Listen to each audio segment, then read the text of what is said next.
너희는 다 내 말을 듣고 깨달으라. 무엇이든지 밖에서 사람에게로 들어가는 것은 능히 사람을 더럽게 하지 못하되 사람 안에서 나오는 것이 사람을 더럽게 하는 것이니라 하시고 무리를 떠나 집으로 들어가시니 제자들이 그 비유를 묻자온데 너희도 이렇게 깨달음이 없느냐? 무엇이든지 밖에서 들어가는 것이 능히 사람을 더럽게 하지 못함을 알지 못하느냐? 이는 마음으로 들어가지 아니하고 배로 들어가 뒤로 나감이라. 이러므로 모든 음식물을 깨끗하다 하시니라. 사람에게서 나오는 그것이 사람을 더럽게 하느니라. 속에서 곧 사람의 마음에서 나오는 것은 악한 생각 곧 음란과 도둑질과 살인과 간음과 탐욕과 악독과 속임과 음탕과 질투와 비방과 교만과 우매함이니 이 모든 악한 것이 다 속에서 나와서 사람을 더럽게 하느니라.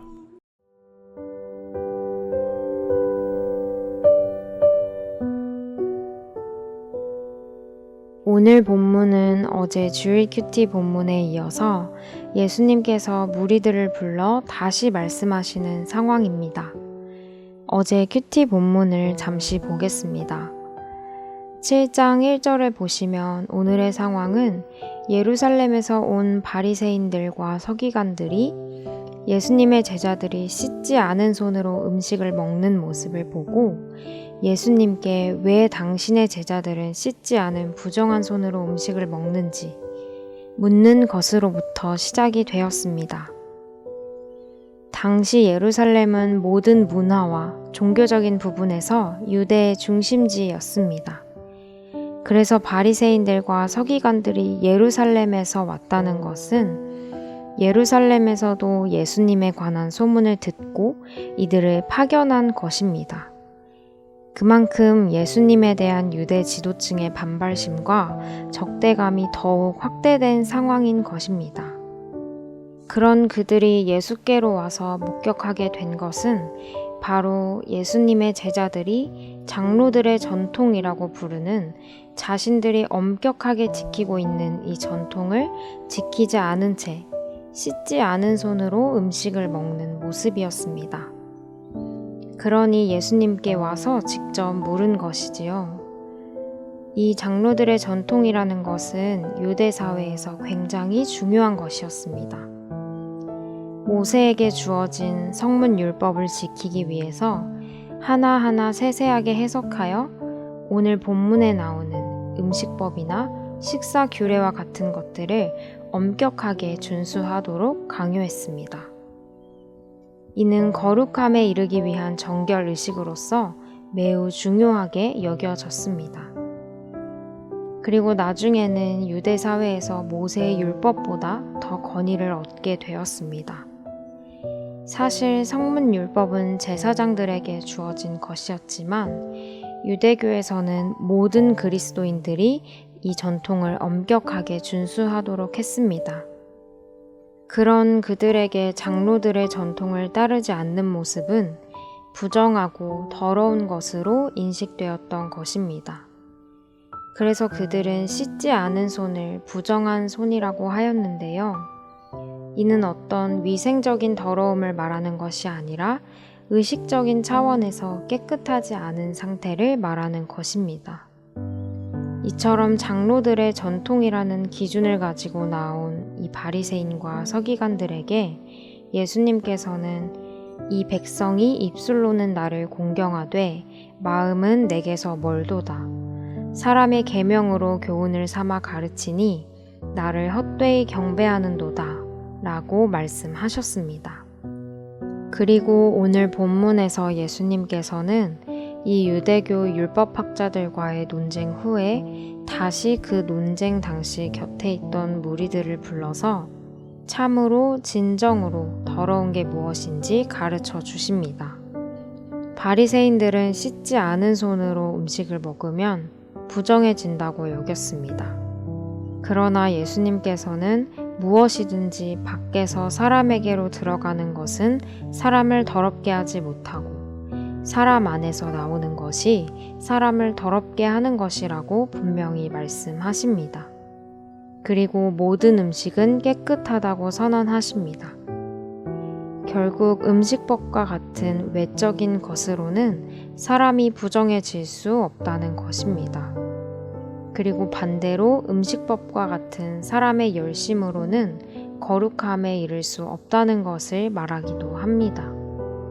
따라서 사람을 더럽게 하는 것이자 예수님께서 강조하시는 것은 곧 사람의 마음, 중심입니다. 예수님께서는 사무엘상 7장 16절에 사람은 외모를 보거니와 나 여호와는 중심을 보느니라 라는 말씀처럼 사람의 외적인 면이 아니라 내면, 곧 마음에 집중하십니다. 또한 유대교에서는 정결의식을 엄격하게 준수했지만 그들의 정결의식은 유대 공동체만의 정체성을 유지하고 이방인과 유대인을 가르는 기준이 되었습니다. 그러나 예수님께서 막힌 담을 허무시고 둘이 하나가 되게 하신 것처럼 예수님의 뜻은 모든 그리스도인이 예수님 안에서 하나가 되는 것에 있습니다. 그들은 거룩을 위해서 엄격히 행위를 제한했지만 그들의 중심은 여전히 하나님을 향하지 못했던 것입니다. 예수님께서는 사람의 마음에서 나오는 것을 21절부터 음란과 도둑질, 살인을 비롯한 12가지로 나열하신 악한 생각이라고 말씀하셨습니다. 창세기 6장 5절 말씀에 아담으로부터 이 땅에 죄가 들어오기 시작하고 나서 하나님께서는 사람의 죄악으로 가득한 세상과 사람의 마음으로 생각하는 모든 계획이 항상 악할 뿐이라는 것을 보셨다고 기록되어 있습니다. 따라서 죄가 들어온 이 땅에서 살아가는 사람들의 마음에는 항상 악한 것이 있을 수밖에 없다는 것을 알 수 있습니다. 그래서 사람의 모든 생각과 행위의 근원이 되는 마음이 결국 사람을 부정하게 만든다는 것입니다. 그렇다면 우리의 관심은 마음, 곧 우리의 중심이 깨끗하게 되는 것에 있어야 합니다. 예수님께서는 종교적인 행위에 집중하고 있었던 바리새인들의 신앙을 책망하셨습니다.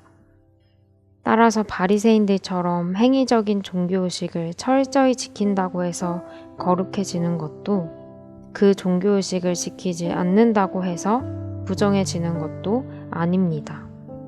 사람의 노력으로는 거룩해지기까지 언제나 한계가 있습니다.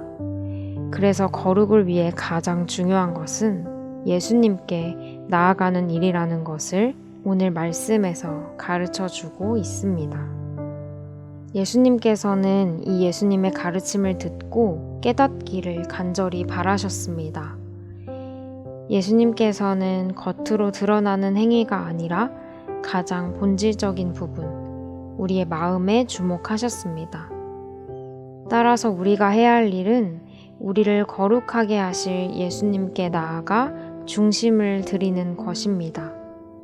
예수님께서 우리의 중심이 변화되기를 원하신다는 이 사실은 예수님께서 얼마나 우리와 진실되게 머리부터 발끝까지 교제하기를 원하시는지 묵상하게 됩니다. 저희 안에서 이번에 사순절을 시작하면서 복큰 프로젝트가 함께 시작되었는데요.